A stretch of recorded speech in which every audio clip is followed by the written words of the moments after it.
This is Orlando Sentinel Now. Hello, it's Wednesday, September 22nd. Rich Pope here with Mike Lafferty, Steve Lemongello, Trevor Fraser. They have good topics we're going to get into today. We can have a good discussion about those. And today we're talking about Florida has a new Surgeon General, Orlando's housing market, and then we're also going to look in a concerning bill introduced in Florida that curtails free speech. So we'll get into all those. We're going to start here with Steve Lemongello. Governor DeSantis appointed a new Surgeon General. What does this mean for the state? The last Surgeon General, Scott Rivkees, he essentially disappeared from the scene after in April 2020. He went off script and said that people in Florida may have to social distance for the next year or more.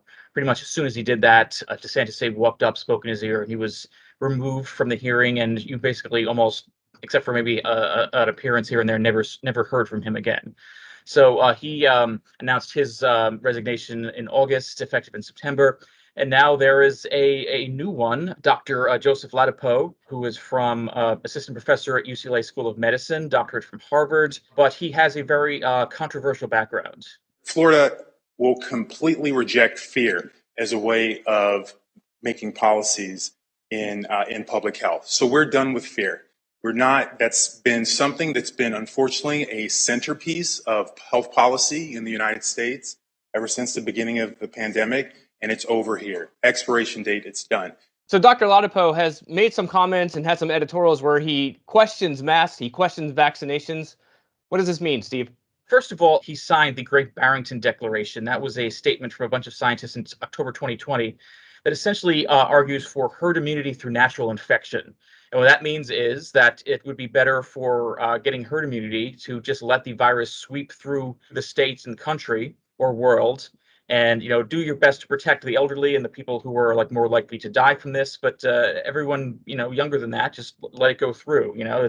The death toll won't be that much. There's tremendous data that supports the fact that that natural immunity protects people from getting very ill, also protects people from being infected again. And so that's what it is, and that's great. Of course, that was blasted by the scientific community at the time. A lot of people saying that would be very, very, unnecessary to just let this deadly disease sweep through, everyone. But especially since the Delta variant came on the scene, and the Delta variant, of course, much more infectious.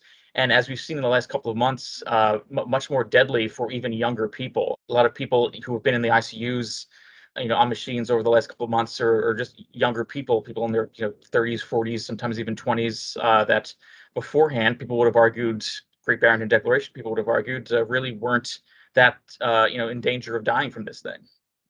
Yeah, you mentioned previous Surgeon General of the state pretty much obsolete since last April, as far as you can tell from public eye. I assume we'll be seeing more of Dr. Ladapo as well. Yes, we probably will. Speaking of the Great Barrington Declaration, DeSantis, held a roundtable with its authors, 2 roundtables with its authors back in the spring. He hasn't gone out and specifically endorsed this natural immunity policy, but everything he's done seems to indicate that that's what he thinks. And Ladapo also, he has argued not only against vaccine mandates, which is, what DeSantis has argued. So vaccines are up to the person. There's nothing special about them compared to any other preventive measure. So absolutely, great things about vaccines for COVID-19, prevent the risk of serious illness. Fantastic. People get to make a choice about what they want to do with that information. But he's also written a bunch of Wall Street Journal articles and op-eds, questioning, for example, masks. He wrote one in October saying masks are a distraction from the pandemic reality. Viruses inevitably spread, and authorities have oversold face coverings as a preventive measure. He's written an op-ed in April saying an American epidemic of COVID mania, arguing that the U.S. response to the disease, which is, as of today, has killed about 676,000 in the U.S. and 52,000 in Florida, was a, quote, overreaction, and the disease, quote, never posed a serious threat to social and economic institutions. And most, interesting one could say of all, he wrote in June, are COVID vaccines riskier than advertised? An entire op-ed essentially arguing that COVID vaccines possibly could be dangerous. He argued that a spike in deaths in one study in Norway possibly could be due to the vaccine, wanted more study for it, decried anti-Trump politics and social media censorship about questioning the vaccine. One could argue he's on the fringe in the scientific community when it comes to vaccines and masks and simply the overall threat of COVID-19 in general. All right, well, interesting one there. You can read about right now on OrlandoSentinel.com. Steve Lemongello does a good job with that one.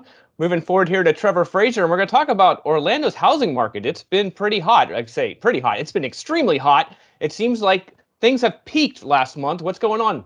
Yeah, there was an indicator. The latest report from the Orlando Regional Realtors Association showed that the median home price was flat from July to August. It was $320,000 was the median home price for both months, and that was the first time since January of this year that home prices, the median home price, had not gone up month to month. There's been a quite a run. I mean, it's still sitting at it was 275,000 this time last year. So, you're talking about a nearly $50,000 increase over the previous year. But this seemed like a good indicator to some home buyers and so on who are looking for that moment where the prices start to level off and where we'll start to be able to, afford more houses. The other positive indicator was that for the fourth straight month, housing inventory, that is the available homes for sale, also ticked up over from month to month. So that was 4 months of that going up. So again, those are positive things if you're a home buyer. If you're looking, those are good indicators. But I spoke to an economist and a real estate agent who say, no, it's still as hot as ever. Low interest rates and high demand keeping people shopping. Yeah, let's talk about autumn. And typically, seems like there has been a slow in demand, and it seems like could this just be an indicator that this is a typical trend? Right. So one thing that typically happens is that when the school year starts up, people are more hesitant to move because, once their kids are in school, they want to wait until the end of the school year to move them and so on. So a lot of times around fall, things sort of slow down. However, the economist that I spoke to, Ken H. Johnson, over at the Florida Atlantic University, he says that this year, don't count on the seasonality to really impact it as much as it used to. That the pandemic has really changed things because people have their kids doing virtual school or, in different sort of schooling arrangements. They might be more willing to move, more willing to shift. And of course, Florida becomes more appealing as the weather gets cooler around the country. So it's possible that we will wind up having, the same sort of speed. One thing that he pointed to was that while the median home price had stayed flat, the average home price, that is the arithmetic mean home price, had gone up by about 2%. And month to month, if you're looking at 12 months, if it went up 2% every month, that's a 24% increase in a year. That's a pretty major increase. So his prediction is that maybe we're nearing a peak, but it's not now, and it's probably not within the next couple months. We're more likely going to see this play out through the end of the year. Let me ask you, Trevor. You've reported on this many times already through the whole pandemic, and it seems like the housing market, people would put in a bid and it was gone already. Does it still seem to be the case, or where multiple people are putting on bids and just can't get anything? Well, again, it depends on who you ask. The numbers say that trend is slowing down, that houses are spending a little longer on the market, that people are cutting their original asking prices. It's not just ask whatever you want and somebody will pay it anymore. People are bringing that down a little bit, a little tiny bit. But again, speaking to a real estate agent on the ground, Chris Beverly, he said that no, it's still very few homes to show. The inventory is ticked up, but not enough that it really makes a difference when you're out trying to show people what they want. People are still having to sacrifice their wants and their needs, to just buy what's available.